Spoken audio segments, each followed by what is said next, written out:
గత వారం రోజులుగా రాష్ట్రంలో కొన్ని ఆర్థిక అంశాల పట్ల ప్రతిపక్ష పార్టీ ఆశ్చర్యకరంగా ఏమంటే ఈ ఇష్యూలో represented by PSC chairman Shri Payyavula Keshav గారు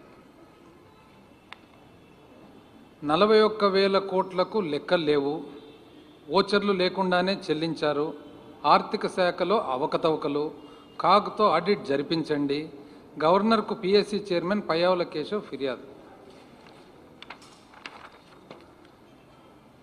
ఇంకా ఒక స్టెప్పు ముందరికే వివిధ అంశాలు. తెలంగాణ వాటా పైన కూడా ఏపీ అప్పు కాదండి.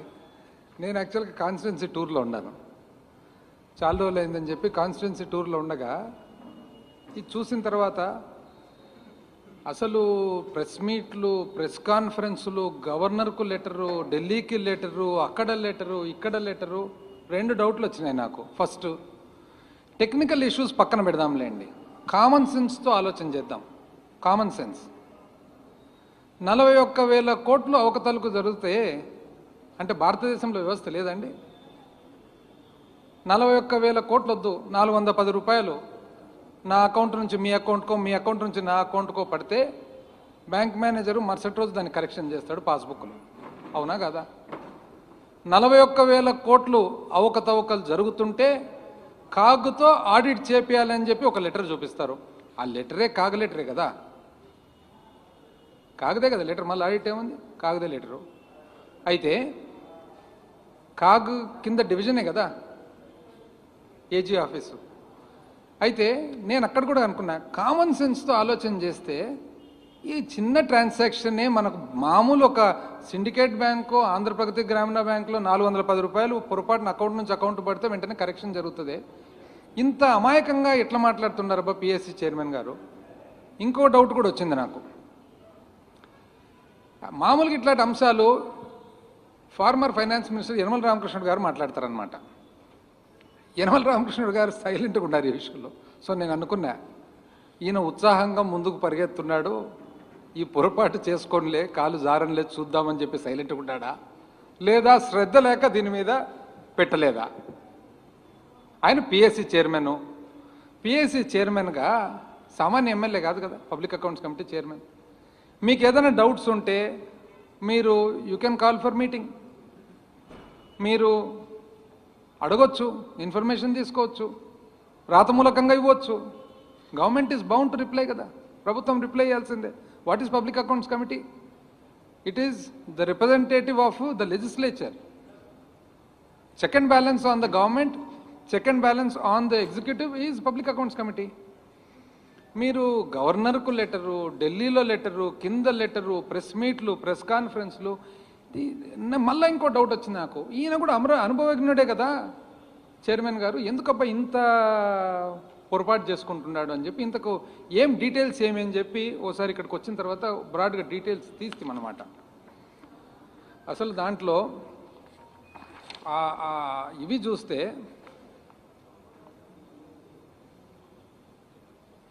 రాష్ట్ర ప్రభుత్వం జమ ఖర్చుల నిర్వహణపై సంచలనం ఆరోపణలు. మరో లేఖ విడుదల చేసిన పిఎస్సి చైర్మన్ గారు. మరో లేఖ, పాత లేఖ, కొత్త లేఖ. సో ఇది చూసిన తర్వాత అసలు ఏంది ఇది అని చెప్పి చూస్తామన్నమాట. ఇది సర్వసామాన్యంగా, సాధారణంగా, నార్మల్గా ఏదైనా కానీ ఆడిట్ చేసేటప్పుడు ఆడిట్ సంస్థ ఎన్నో క్వశ్చన్స్ వేస్తారనమాట. Basically it is a question of reconciliation. రికన్సిలేషన్లో ఏమని చెప్పినారు, 41,000 చిల్లర కోట్ల వివిధ బిల్లులు పేమెంట్స్ జరిగినాయి, ఇవి అధికారికంగా ట్రెజరీ ద్వారా రూట్ కానట్లు తెలుస్తుంది, కాబట్టి దీని మీద మాకు క్లారిఫై చేయండి అని చెప్పి. బేసికలీ ఇట్స్ జస్ట్ క్లారిఫికేషన్ అనుకోండి, రికన్సిలేషన్ అనుకోండి. ఇప్పుడు ఉదాహరణకు మనం ఆడిట్ సంస్థ వస్తారు, మనం ఒక పరిశ్రమ జరుపుతుంటాము. పరిశ్రమ జరిపినప్పుడు ఒక అవుట్సోర్సింగ్ వాళ్లకు పేమెంట్ చేసి ఉంటాము, అవుట్సోర్సింగ్ వాళ్లకు సపరేట్గా వాళ్ళకు వెహికల్స్ ఉంటే డీజిల్ బిల్లు డైరెక్ట్గా చేసి ఉండొచ్చు. ఒక ఉదాహరణ. అప్పుడు ఏమవుతుంది, ఏదైతే మనం డీజిల్ బిల్లు పేమెంట్ చేసినామో ఆ డీజిల్ బిల్లు పేమెంట్ కూడా అవుట్సోర్సింగ్ వల్ల పేమెంట్లోనే భాగం, కానీ కొన్ని కారణాల వల్ల మనం డైరెక్ట్గా పేమెంట్ చేసింటాము. సో రికన్సిలేషన్లు ఏమంటాము, అవునండి 10,000 రూపాయలు ఈ అవుట్సోర్సింగ్ ట్రాన్స్పోర్ట్ కాంట్రాక్టర్కి ఇవ్వాలి, 6,000 రూపాయలు మేము డైరెక్ట్గా పేమెంట్ చేసినాము, 4,000 రూపాయలు మేము డీజిల్ బిల్లు కట్టినాము, డీజిల్ బిల్లు మళ్ళీ 6,000తో పాటు కలిస్తే 10,000 అవుతుంది. ఇది ఒక ఉదాహరణ. ఈ టైప్ ఆఫ్ ఎగ్జాంపుల్ ఫైనల్గా డీటెయిల్గా చెప్తాను. ఇప్పుడు ఆయన అంత ఆరోపణలు గవర్నరు ఢిల్లీ కింద పైన కాబట్టి చెప్తాను. 41,000 కోట్లు, everything is there, all accounted for. అసలు ఫస్ట్ పాయింట్ నాకు చూసిన తర్వాత నాకు అనిపించింది, ఇంత ఉరిమిన తర్వాత ఇంతనైనా వాన కురిసినది అని చెప్పి వారం రోజుల నుంచి అంత ఉరమడము, ఆడు చూస్తే వర్షం చూస్తే ఇంతేనా అని అనిపించింది. ఇది వింటే మీకు కూడా అర్థమవుతుంది ఎంత సింపుల్ అయిన సబ్జెక్ట్. ఇప్పుడు బేసికలీ ఇదంతా కారణం ఏమి, CFMS system, comprehensive financial management system. Comprehensive financial management system రాకముందు పేమెంట్స్ అన్నీ కూడా కంప్లీట్గా ఒక సిస్టమేటిక్గా మాన్యువల్గా ఫిజికల్గా ట్రెజరీ ద్వారా జరిగేది. సిఎఫ్ఎంఎస్ వచ్చిన తర్వాత కంప్యూటరైజేషన్తో పాటు అన్నీ కూడా స్టాండర్డైజేషన్ సెంట్రలైజేషన్ అయిపోయిందనమాట. అయితే ఇది ఎప్పుడు స్టార్ట్ అయ్యిండేది సిఎఫ్ఎంఎస్? ప్రతిపక్షం పార్టీ పొద్దు నుంచి సిఎఫ్ఎంఎస్ అని అంటారు. ఎప్పుడు స్టార్ట్ అయ్యిండేది సిఎఫ్ఎంఎస్? 2018 ఏప్రిల్ నెల, if I'm not mistaken. Correct date కూడా 2/4/2018 వర్క్ స్టార్ట్ అయింది సిఎఫ్ఎంఎస్. స్టార్ట్ చేసిన తర్వాత ఎంత ఆలోచనతో వాళ్ళు సిఎఫ్ఎంఎస్ చేసినాడో మీకు చెప్తాను చూడండి. మామూలుగా పేమెంట్ ఈజ్ ద నర్వ్ సెంటరా, ఇంచుమించు మనకు వెన్నెముక మాదిరి పేమెంట్ ప్రభుత్వానికి. సిఎఫ్ఎంఎస్ సిస్టమ్ ద్వారా పెట్టి ఎవరి చేతుల్లో పెట్టినారండి? సిఇఓ ఎవరప్పుడు? ఒక ప్రైవేట్ వ్యక్తి, ప్రభుత్వ ఉద్యోగి కాదే. ఒక ప్రైవేట్ వ్యక్తిని తెచ్చి సిఇఓగా పెట్టినది పాత ప్రభుత్వం. ఎస్ఏపి సొంతం డెవలప్ చేసుకోకుండా ఎస్ఏపి వాళ్లకు ఇంట్రెస్ట్ చేసినారు ఈ సిఎఫ్ఎంఎస్ నడిపే విధానము, దానికి సంబంధించిన సాఫ్ట్వేరు ఎక్సెట్రా. అంటే ప్రభుత్వానికి సంబంధించిన టోటల్ వెన్నెముకను తీసుకొని పోయి ఎస్ఏపి ద్వారా, ఎస్ఏపి ఈజ్ అ ఈఆర్పి, కానీ ఆ ఈఆర్పి ప్యాకేజ్ వాడాలన్నా స్టేటే ఒకటి రోబస్ట్ ప్యాకేజ్ డెవలప్ చేసుకోవాలన్నా అనేది ఒక ప్రశ్న. రాష్ట్రం జనరల్గా రోబస్ట్ ప్యాకేజ్ సొంతం డెవలప్ చేసుకుంటుంది, కానీ వీళ్ళు పోయి ఎస్ఏపికి ఇచ్చినారు హ్యూజ్ రేట్ 300 చిల్లర కోట్లు ఇచ్చి ఎవరి చేతుల్లో పెట్టినారు? ఒక ప్రైవేట్ వ్యక్తి who's not even government employee. పెట్టిన తర్వాత 2019కి ఒక సంవత్సరం రోజులు డెవలప్ అయ్యి కాని సిస్టమ్ వదిలిపెట్టిపోయినారు. డెవలప్ అయ్యి కాని సిస్టమ్ను మనం కనుక్కొని దాంట్లో లొసుగులు కొనుక్కొని దాన్ని రెక్టిఫై చేసుకుంటూ స్టెప్ బై స్టెప్ చేసుకుంటూ వస్తుంటే 2 సంవత్సరాల తర్వాత ఇంకా కూడా ఒక సంవత్సరం టైం మిగిలిందని చెప్పి ఇంకా సంవత్సరం పడుతుందనేది మనకు తెలుస్తుంది ఈరోజు. ఉదాహరణకు ఏ పేమెంట్ అయినా కానీ ఇంతకుముందు సబ్ ట్రెజరీ పోయి సబ్ ట్రెజరీ ఆఫీసరు అథెంటికేషన్ చేసిన తర్వాత పేమెంట్ జరగాలి. ఇప్పుడు కంప్యూటర్ ద్వారా పోతుంది కాబట్టి ఆటోమేటిక్గా ఆథరైజేషన్ అనేది ఫర్ వేరియస్ ఫంక్షన్స్, ఎన్నో పనులకు ఆథరైజేషన్ అనేది ప్యాకేజీలో ప్రోగ్రాంలో భాగంగా ఉండాలి. అది లేదు. ఇట్లా ఒకటి కాదు, ఎన్నో ఉన్నాయి. ఈరోజు దాదాపు కొంతవరకు ఇంతకుముందు చాలామంది కంప్లైంట్స్ చెప్పేవాళ్ళు, మాకు శాలరీ రాలేదు, మాకు అది రాలేదు, మాకు ఇది రాలేదు. ఇవన్నీ ఎందుకు? Because there is a deficiency in the package which we are rectifying. ఎవరు స్టార్ట్ చేసిండేది ఇదంతా? గత ప్రభుత్వం. వాళ్ళు చూసుకున్నట్లేరు ఎందుకనేది. ఇప్పుడు 41,000 కోట్లకు ఉదాహరణకు నేను చెప్తాను ఏ విధంగా అది అకౌంట్ ఫర్ అవుతుందో. ఒకటి, funds transfer to PD accounts and left unutilised or lapsed. ఎన్నవి? 15 బిల్లులు అయితే 10,895 కోట్లు. అంటే దయచేసి కొంచెం అక్కడ మాట్లాడొద్దని చెప్పండి అమ్మ వాళ్ళకు, దయచేసి సైలెంట్గా ఉండమనండి. ప్రెస్ వాళ్ళందరికీ అర్థం కావాలి కదా. ఇదంతా technical subject, financial subject, figures. దయచేసి సైలెంట్గా ఉండమనండి. 15 బిల్లులు 10,895 కోట్లు 2021. అంటే what is this? What is PD account? Personal depository account. ఇది అంటే ఒక పర్టికులర్ కార్యక్రమానికి సంబంధించి ఒక పీడీ అకౌంట్ ఓపెన్ చేస్తారు. ఆ పీడీ అకౌంట్లో అంటే ఇప్పుడు ఉదాహరణకు మనకు సెంట్రల్ స్కీమ్ ఉంటుంది, ఎన్ఆర్ఈజిఎస్ ఉంటుంది. ఎన్ఆర్ఈజిఎస్కు ఒక పీడీ అకౌంట్ ఉంటుందన్నమాట. ఆ అకౌంట్లో బడ్జెట్ ఏదైతే రిలీజ్ చేస్తామో మార్చి 31 నాటికి ఒకవేళ మనం వాడకుంటే డబ్బులు, వాడని డబ్బులు వాపస్ మళ్ళీ కన్సాలిడేటెడ్ ఫండ్కు పోతుందన్నమాట. సో ఆ ట్రాన్స్ఫర్ జరుగుతుంది. ఇంతకు ముందు ఎట్లుండేది, ఇది బ్యాంకులో డబ్బులు పెట్టేవాళ్ళు, బ్యాంకు నుంచి మళ్ళా త్రూ ట్రెజరీ అథెంటికేషన్ వాపస్ పోయేది. But that was a TDS system. ఇప్పుడు అంత ఎలక్ట్రానిక్ మూవ్మెంట్ ఉంది, కాకపోతే ఆ ఎలక్ట్రానిక్ మూవ్మెంట్ జరిగేటప్పుడు ఆటోమేటిక్గా క్యాప్చర్ కావాలి. ఆ క్యాప్చర్ అయ్యే ప్రోగ్రామ్ ఈజ్ ల్యాకింగ్. అందుకని 15 బిల్లులు 10,895 కోట్లు 2020-21 సంవత్సరంలో ఆ 41,000లో ఇదొక భాగం. పోనీ మీరు అడగొచ్చు 2020-21లో మాత్రమే జరిగిందా ఇదని. ముందది కూడా చెప్తాను. 2018-19లో సిమిలర్లీ 19,530 కోట్లు ఉన్నింది. సేమ్ ఇదే సిస్టమే. పీడీ అకౌంట్లో డబ్బులు ఉన్నాయి, మార్చ్ 31కు ల్యాప్స్ అయింది, ల్యాప్స్ అయినప్పుడు వాపస్ కన్సాలిడేట్ ఫండ్కి వచ్చింది. That was not captured because of a lacuna in the program. Similarly 2019-20లో 20,998 కోట్లు. అదేవిధంగా ఇంకొక పాయింట్, ఒక్కొక్కసారి ఏమవుతుంది, centrally assisted state plan CASPs వస్తాయి సెంట్రల్ గవర్నమెంట్ నుంచి అసిస్టెన్స్. మార్చ్ 31 అయితేనే అది ల్యాబ్స్ కాకుండా రీవాలిడేషన్ చేస్తామన్నమాట. సో రీవాలిడేషన్ ఎన్ని బిల్లులు అవి, 1,001 బిల్లులు 8,869 కోట్లు was revalidated in the year 2020-21.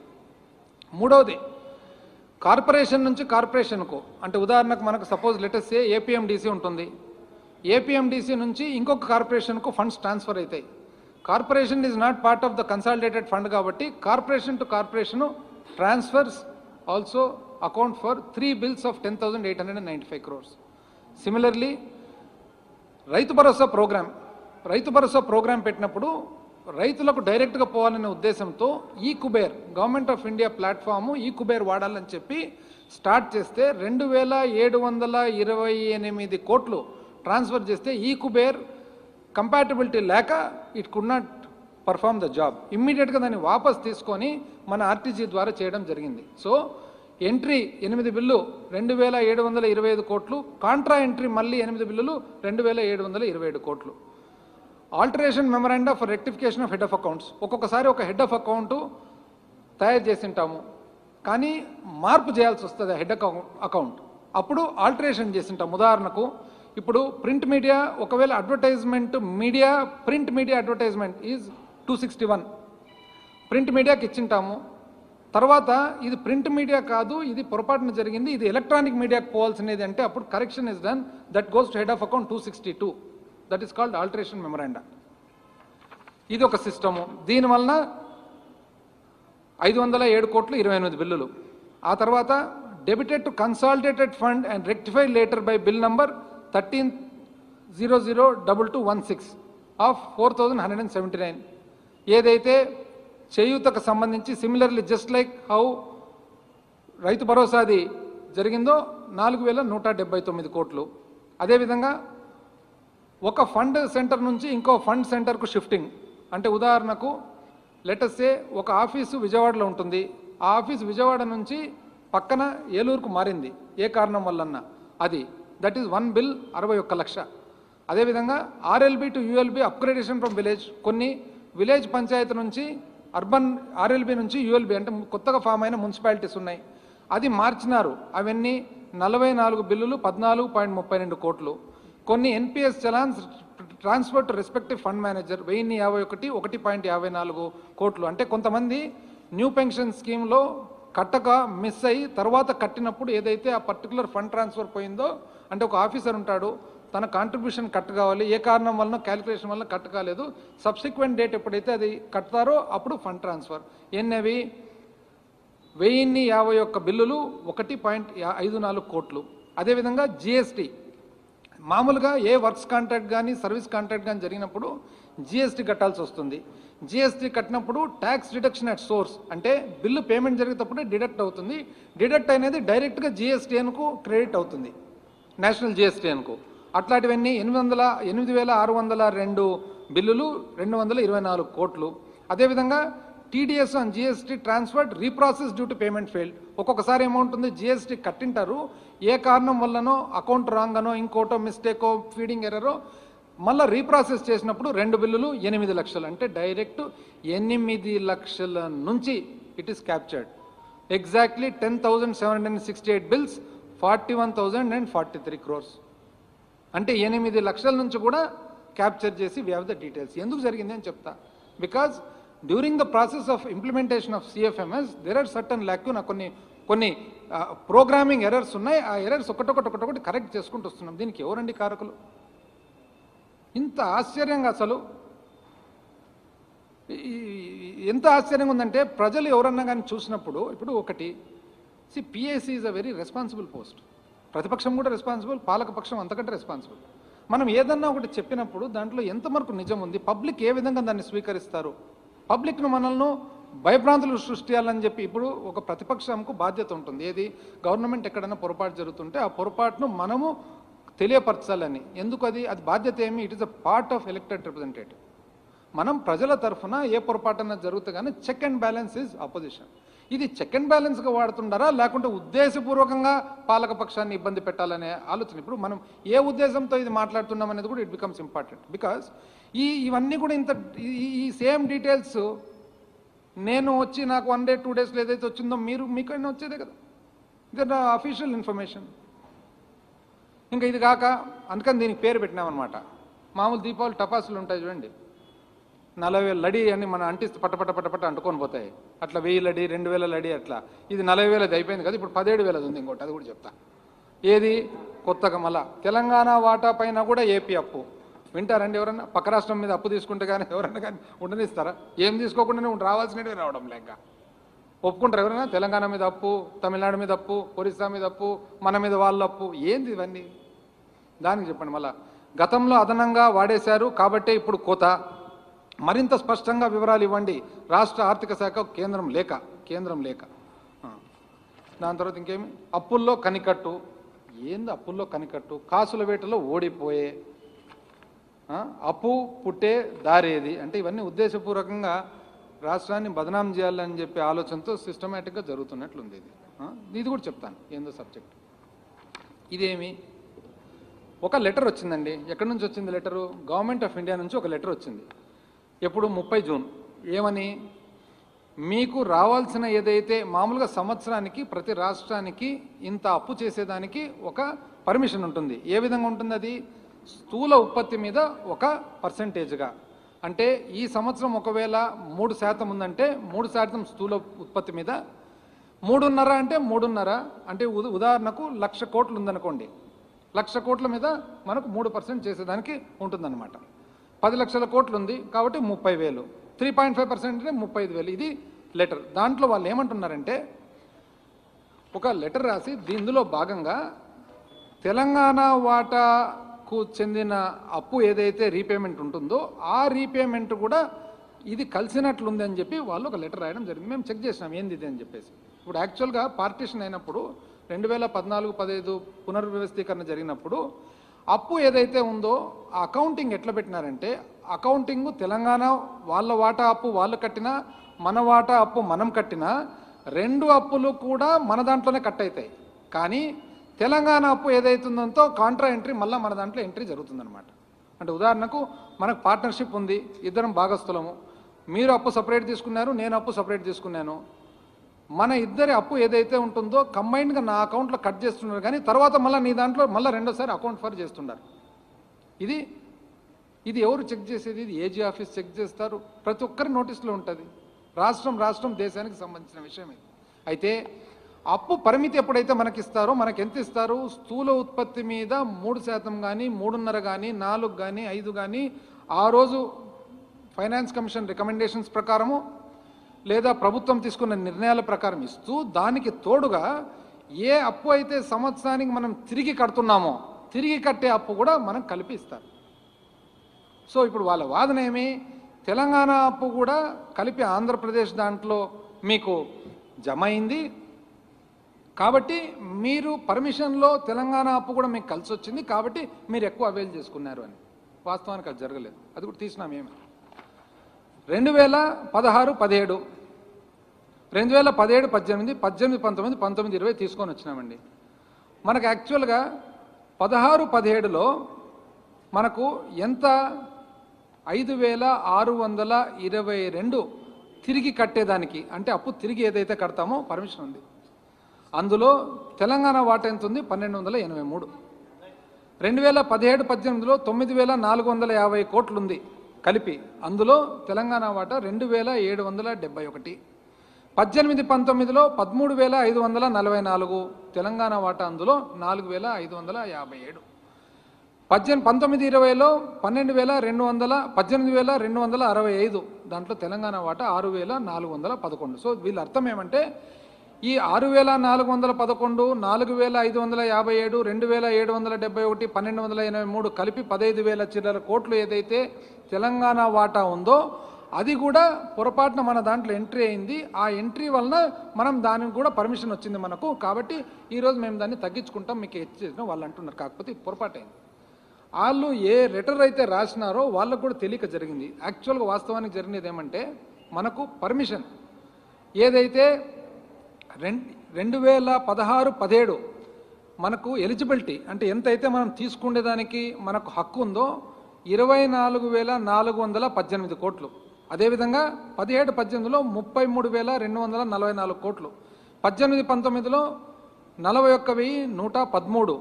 19, 20లో 53,576. 20, 21 revised అకౌంట్స్లో revised ఎస్టిమేట్స్లో 63,167. ఇవి మనకు వచ్చిన ఎలిజిబిలిటీ, మనకు వచ్చిన హక్కు వాళ్ళు ఇచ్చినది. కానీ మనము యాక్చువల్గా మనం తీసుకునేది 2016, 17లో 21,229. 17, 18లో 25,429. 18, 19లో 33,554. 19, 20లో 45,645. మరి 20, 21లో 54,629. అంటే ఏదైతే వాళ్ళు పరిమితి ఇచ్చినారో పరిమితి కంటే మనం చాలా తక్కువ తీసుకున్నాము. అందులోనే వాళ్ళు ఏదైతే తెలంగాణ వాటా ఉందో తెలంగాణ వాటా కట్ చేసే తీసుకున్నాము అనేది ఇక్కడ నిర్ధారణ అవుతుంది. మరి ఎందుకు పెరిగింది అనేది, ఎక్కడి నుంచి వచ్చింది 17,000 కోట్లు అంటే చెప్తా.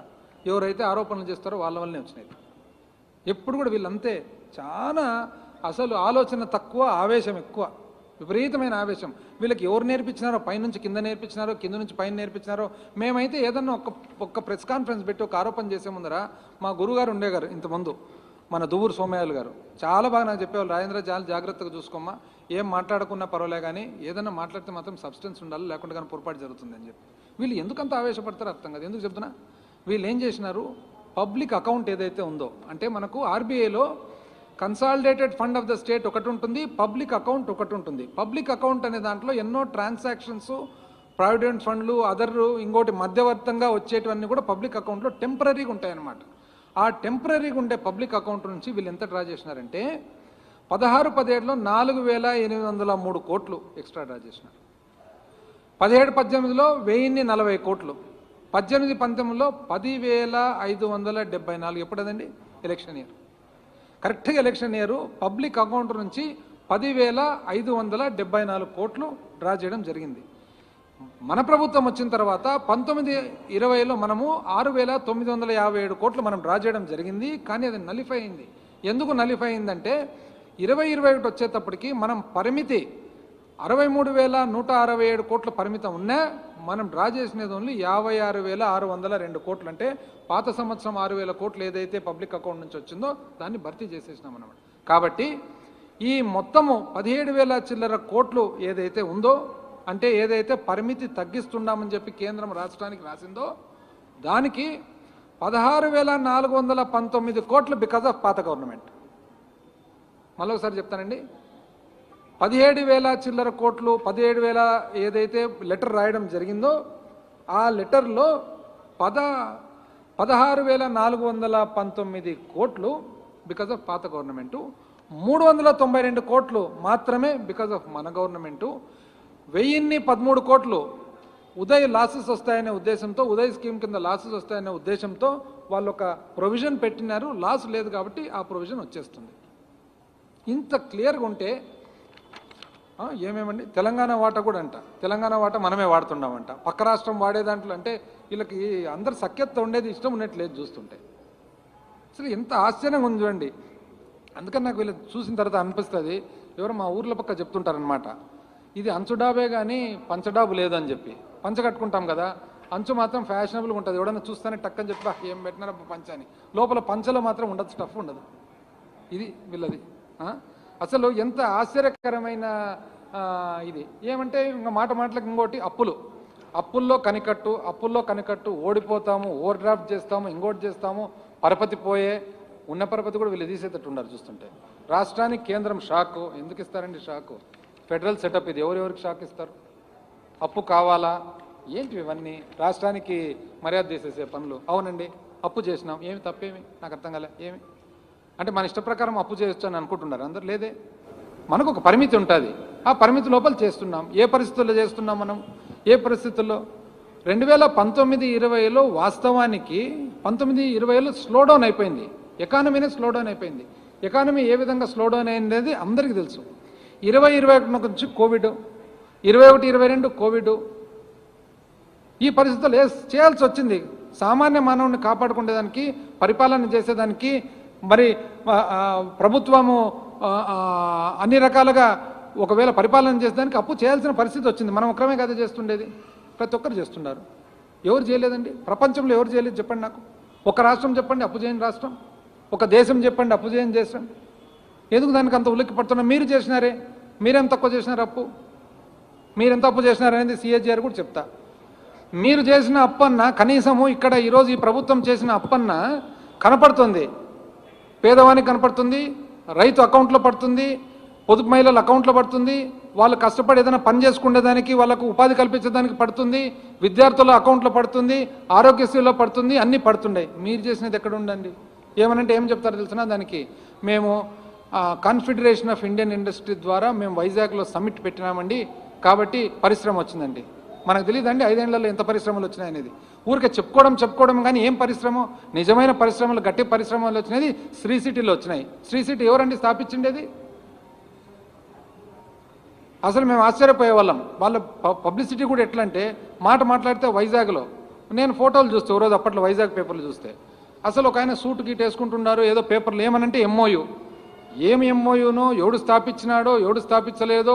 ఒకసారి ఏం చెప్పినారంటే క్యాన్సర్ ఫౌండేషన్ అంట 1,50,000 ఉద్యోగాలు వస్తాయంట. క్యాన్సర్ ఫౌండేషన్లో 1,50,000 ఉద్యోగాలు. నేను అడిగిన అసెంబ్లీలో, మీరు పేషెంట్ల గురించి మాట్లాడుతున్నారా ఉద్యోగస్తుల గురించి మాట్లాడుతున్నారా అని. ఎట్లా వస్తారండి 1,50,000? ఇంకా పైన మాట్లాడితే సూటు బూటు ఆ చైనా వాళ్ళు. ఎవరు చైనా వాళ్ళు అర్థం కాదు. ఒకరోజు ఫోటో చూసినా సూట్ వేసుకున్నాడు, చెప్పులు వేసుకున్నాడు. ఒక ఆయన వేసుకుంటారండి ఎవరైనా సూట్ వేసుకుని చెప్పులు? నాకు డౌట్ వచ్చా, వీళ్ళు నిజంగా చైనా నుంచి వస్తున్నారు లేకుంటే మనకు హైదరాబాద్లో సెక్రటేరియట్ దగ్గర స్వెటర్లు అమ్ముతున్నారు చూడండి, వాళ్ళు ఏమైనా స్వెటర్లు అమ్మితులను పిలుచుకొచ్చినారా వీళ్ళు? ఏదో చైనా అంటే కనుక్కుంటారు. లేదు మనం అంటే మళ్ళీ డబ్బులు ఉన్నాయి డబ్బులు లేదో తెలియదు కదా. చైనా వాడిని తెచ్చేసి ఒకటి కోట్ వేసేస్తే ఇంకేముంది? నాకు డౌట్ వచ్చే సెక్రటేరియట్ దగ్గర నుంచి కొంతమంది పిలుచుకొచ్చేమని పెట్టారు వీళ్ళు అసలు ఇడాన్ని ప్రోగ్రామ్. ఒకడన్నా ఎంఓయూ ఏమైందండి? ఏమంటే మేము పరిశ్రమలు తెచ్చినాం. అవునండి జరిగింది, అప్పులు చేయాల్సి వచ్చింది, ఫిజికల్ డెఫిసిట్ కూడా దాని ప్రకారమే జరిగింది.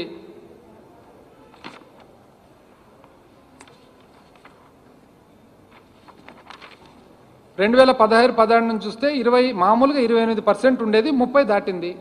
ఏది అప్పు స్థూల ఉత్పత్తిలో భాగంగా అప్పు 1% తీసుకుంటే జరిగింది. మనతో పాటు చాలా రాష్ట్రాలు ఉన్నాయి, పంజాబ్ ఉంది, రాజస్థాన్ ఉంది, ఎన్నో రాష్ట్రాలు చూసుకుంటూ పోతే we might not be best. మనమేమి బెస్ట్ ఆఫ్ ద పరిస్థితులు ఉండమని అనడం లేదు. 2014లో పునర్వ్యవస్థీకరణ జరిగినప్పటి నుంచి పునాది అక్కడికెక్కడికే పడింది. పోనీ మీరు చేసిన అప్పు కూడా చూద్దాం, కేంద్రం ఎంత చేసిందో చూద్దాం. కంపారిటివ్ ఉండాలి కదా, ఆంధ్రప్రదేశ్ ఒకటే కాదు కదా. ఆంధ్రప్రదేశ్ ఎంత ఉందండి స్థూల ఉత్పత్తి? ఒక పర్సెంట్గా చూసినట్లయితే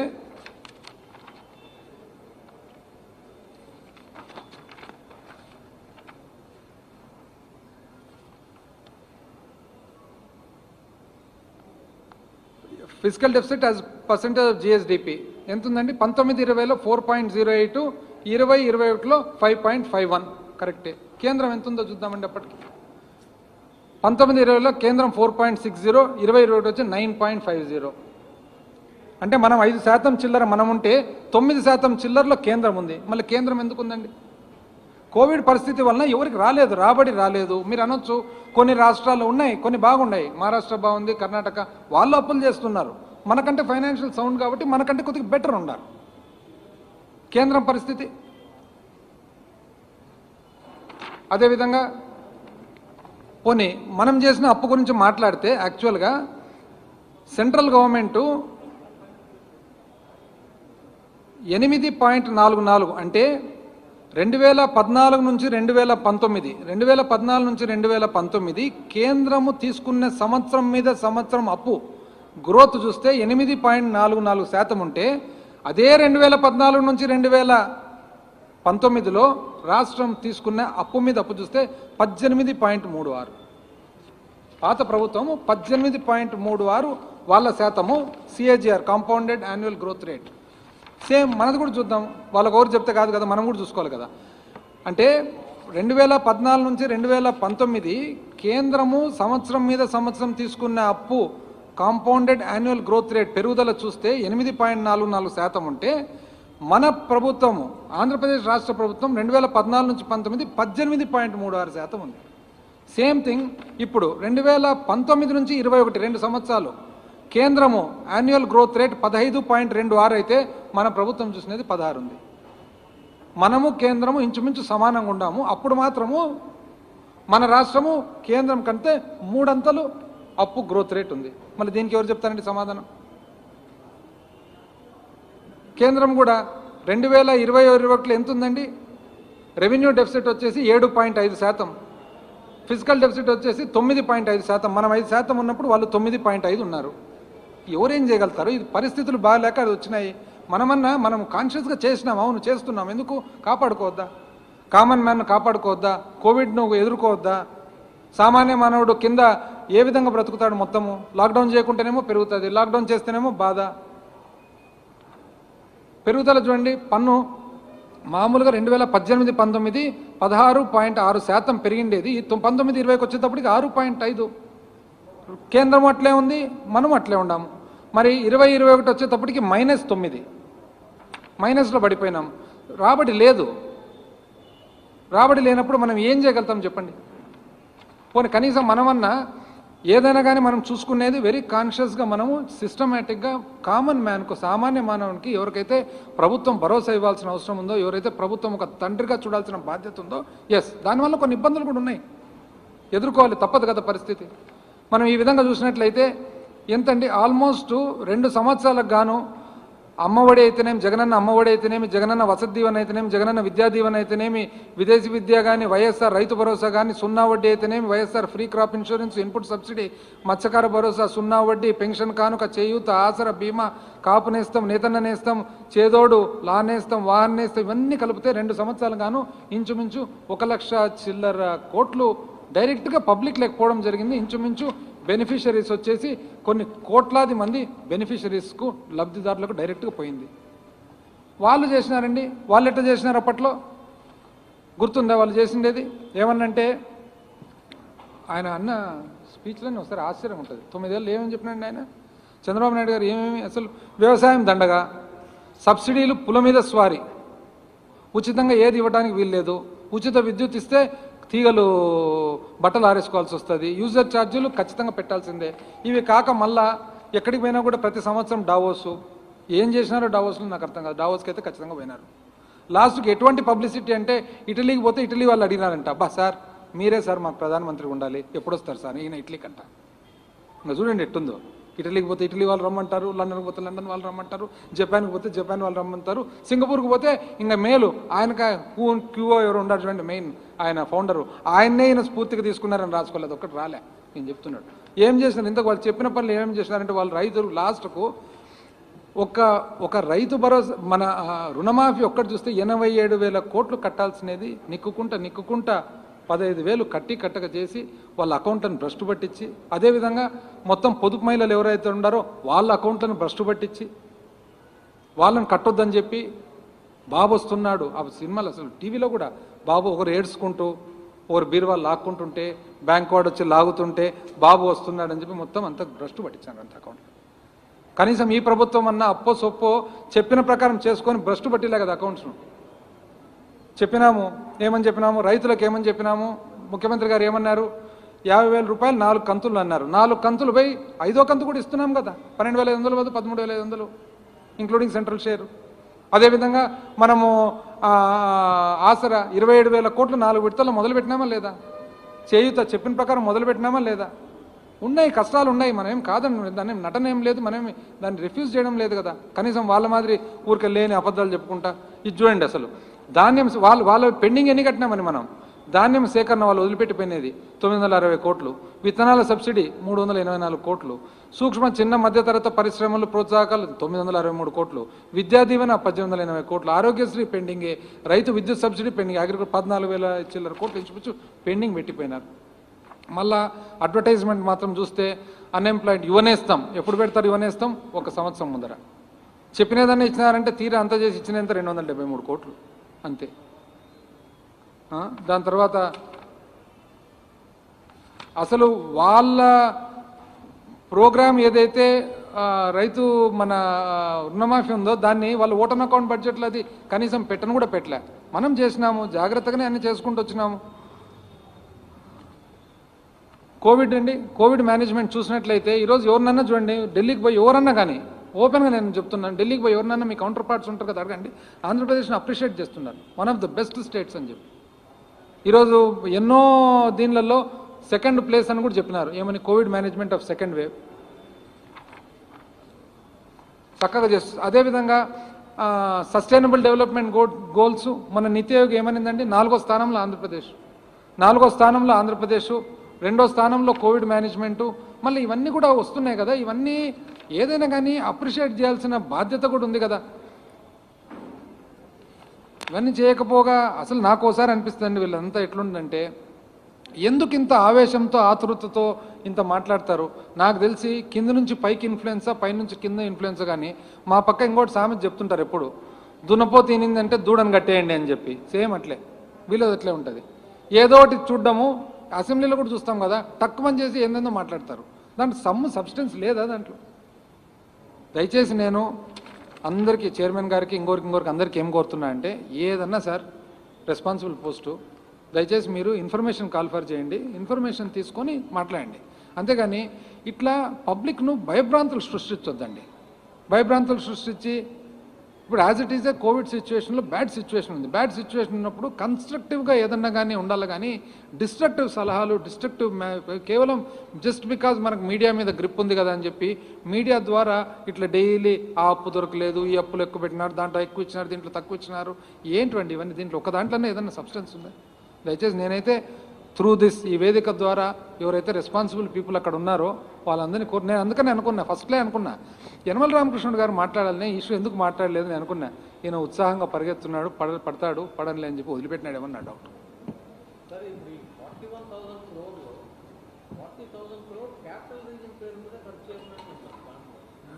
క్యాపిటల్ రీజన్ పేరు మీద ఖర్చు కాదు, అకౌంటింగ్ సిస్టమ్ అనేది మనకు జిల్లాల వారీగా వస్తుంది. సో మనకు క్యాపిటల్ రీజన్లో most of the PD accounts are maintained in this. ఖర్చు అక్కడ జరిగిందని కాదు, PD accounts are maintained in this region. ఏదంటారు? యాజ్ ఆన్ టుడేనా? It changes day to day ఉంటుంది అనమాట.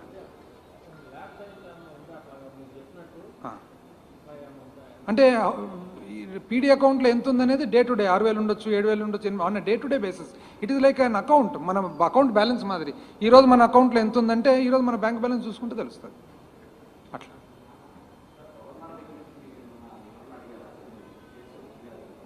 ఏదండి?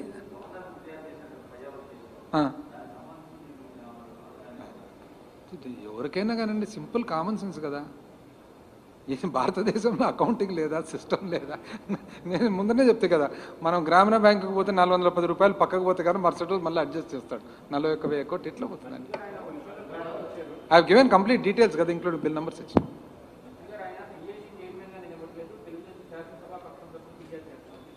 బట్ పేపర్లు అట్లా రాలేదే, పేపర్ నేను చదువుతాను అట్లప్పుడు పేపర్లు మళ్ళీ జాగ్రత్తగా మీరు రాయాలి. మళ్ళీ మీరు చెప్పినది రాస్తామండి. అన్ని దానిలో పిఎస్సి చైర్మన్ అనే కదా వచ్చిండేది.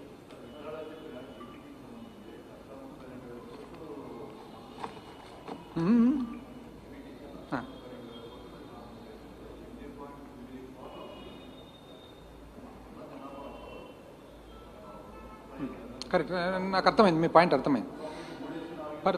అర్థమైంది నాకు. ఇది రైతు ఉంటాడు, రైతు భరోసా ఇవ్వడం ఏమి, it is because is a farmer. But the same farmer might also be eligible for pension కదా. సో అంటే ఇది పర్సన్ బేస్డ్ కాదు కదా, ఇట్ ఈస్ యూసేజ్ బేస్డ్.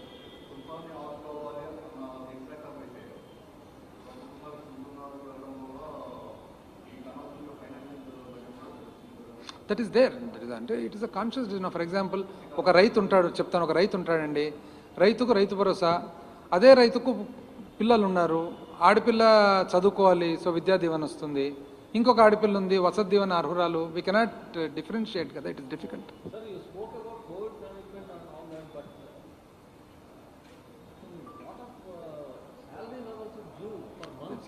నేను చెప్తున్నా అండి, salaries due for months level and it is only no I'll tell you, no salaries can be due for more than a particular time. It is only that మనకు దాదాపు 12 లక్షల చిల్లర మంది పోస్టులు ఉంటే దాంట్లో అవుట్ సోర్సింగ్ అని, టైం స్కేల్ అని, ఇంకోటని రకరకాలు ఉన్నాయన్నమాట. ఇవి డిపార్ట్మెంట్ ఓరియంటెడ్ అనమాట. సో డిపార్ట్మెంట్ ఓరియంటెడ్ అన్నప్పుడు ఏమవుతుందంటే ఆ డిపార్ట్మెంట్ ఏ కారణం వలన అప్లోడింగ్ కానీ ఇంకోటి కానీ, ఒక సింపుల్ ఉదాహరణ చెప్తాను. నిన్న నా నోటీస్కి వచ్చింది ఉదాహరణ.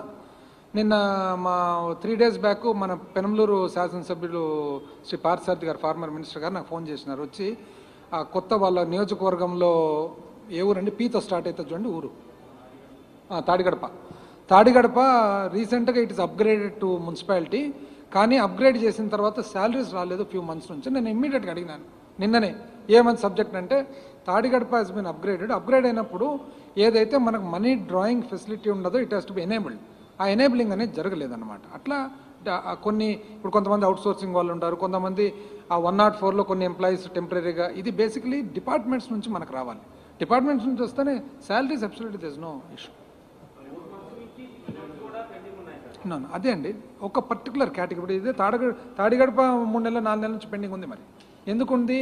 Somebody has to come say. అదే కదా నేను చెప్పేది, CFMS has not been completely enabled.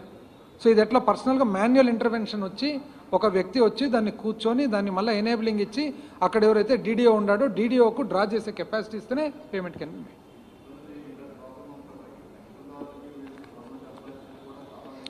ఉందండి, నేను ఒక్కటి చెప్తానండి, దట్ ఐ యాక్సెప్ట్, నేనేం దాంట్లో కాదనడం లేదు. కాకపోతే ఒకటి మానవ దృక్పథంతో ఒకసారి చూడండి. ఆన్ వన్ సైడ్ పెన్షన్దారులకు ఇవ్వాల్సిన బాధ్యత మన దగ్గర ఉంది. ఆన్ ద అదర్ సైడ్ ఈ పరిస్థితుల్లో there are so many people on the streets road who have nobody but the government to look after them. So అది కూడా చూడాలి. ఇది ఉంది, ఈ బాధ్యత ఉంది, ఆ బాధ్యత కూడా ఉంది కదా. సో ఇట్లాంటప్పుడు ఎంతో కొంత కంఫర్టబుల్గా ఉండే మనం, it is our duty, but at the same time ఎంతో కొంత కంఫర్టబుల్గా ఉండే మనము మనకంటే పేదవాని సంగతి చూడాల్సిన బాధ్యత కూడా ఉంది కదా ఒక ప్రభుత్వం. ఓకే,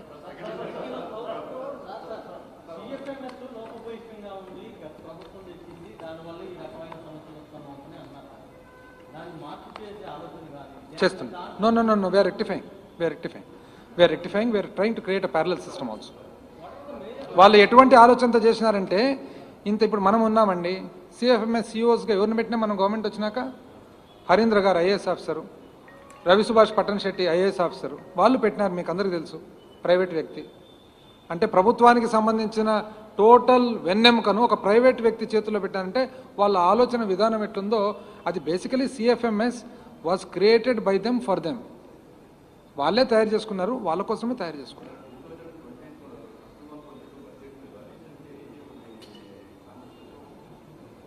ఏమని